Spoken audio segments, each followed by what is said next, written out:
আপুনি কেতিয়াবা লক্ষ্য কৰিছেনে, আমি ধ্যান কৰাৰ সময়ত বহুত শান্ত আৰু শক্তিশালী অনুভৱ কৰোঁ, কিন্তু ধ্যানৰ পৰা উঠাৰ লগে লগেই আমি আকৌ সেই পুৰণি অতীতৰ মানুহজন হৈ পৰোঁ। আমি আকৌ সেই একেই চিন্তা, একেই ভয় আৰু একেই খঙৰ বলি হওঁ। ডক্টৰ জো ডিস্পেঞ্জাই কৈছে যে যদি আপুনি আপোনাৰ ভৱিষ্যতটো সলনি কৰিব বিচাৰে, তেন্তে আপুনি চকু মেলিও ধ্যান কৰিব জানিব লাগিব। আজি আমি শিকিম কেনেকৈ খোজ কাঢ়ি নিজৰ ভাগ্য সলনি কৰিব পাৰি। স্বাগতম বন্ধুসকল, ডক্টৰ জো ডিস্পেঞ্জাৰ বিকামিং ছুপাৰ নেশ্যনেল কিতাপখনৰ অধ্যায় 9লৈ, যিটো অধ্যায়ৰ নাম হ'ল ৱাকিং মেডিটেশ্যন।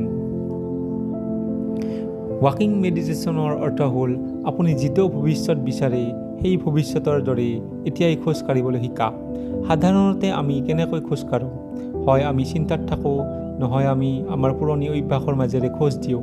কিন্তু এই অধ্যায়ত ডক্টৰ জোই কৈছে যে আপুনি চকু মেলি থকা অৱস্থাটো নিজৰ শক্তি সলনি কৰিব পাৰে। আপুনি যেতিয়া চকু মেলি এজন সফল বা সুস্থ মানুহৰ দৰে খোজ কাঢ়ে, আপোনাৰ মগজু আৰু শৰীৰে বিশ্বাস কৰিবলৈ আৰম্ভ কৰে যে সেই ভৱিষ্যতটো এতিয়াই ঘটি আছে। এতিয়া আহক জানো ইয়াৰ প্ৰেক্টিকেল পদ্ধতিটো কি। প্ৰথম হৈছে শান্ত হৈ থিয় হওক, চকু দুটা বন্ধ কৰক, আপোনাৰ হৃদয়ৰ ওপৰত মনোযোগ দিয়ক, আপোনাৰ ভৱিষ্যতৰ সেই উন্নত সংস্কৰণটো কল্পনা কৰক যিটো সফল, সুখী আৰু সুস্থ। দ্বিতীয়তে, সেই ভৱিষ্যতটো পোৱাৰ পাছত আপোনাৰ মনত যি আনন্দ বা কৃতজ্ঞতাৰ সৃষ্টি হ'লহেঁতেন, সেই আৱেগটো এতিয়াই বুকুৰ ভিতৰত জগাই তোলক। তৃতীয়তে, এতিয়া চকু মেলক, কিন্তু সেই অনুভৱটো হেৰুৱাই নেপেলাব। এতিয়া খোজ কাঢ়িবলৈ আৰম্ভ কৰক, যিজন বিজয়ীৰ দৰে খোজ কাঢ়ক। আপোনাৰ কাণ দুখন পোন হওক, মুখত এটা মৃদু হাঁহি থাকক। মনত ৰাখিব, আপুনি চকু মেলি খোজ কাঢ়িছে সঁচা, কিন্তু আপুনি এতিয়া এক নতুন শক্তিত আছে। আপোনাৰ এই নতুন শক্তিয়েই মহাবিশ্বৰ পৰা নতুন সুযোগবোৰ টানি আনিব।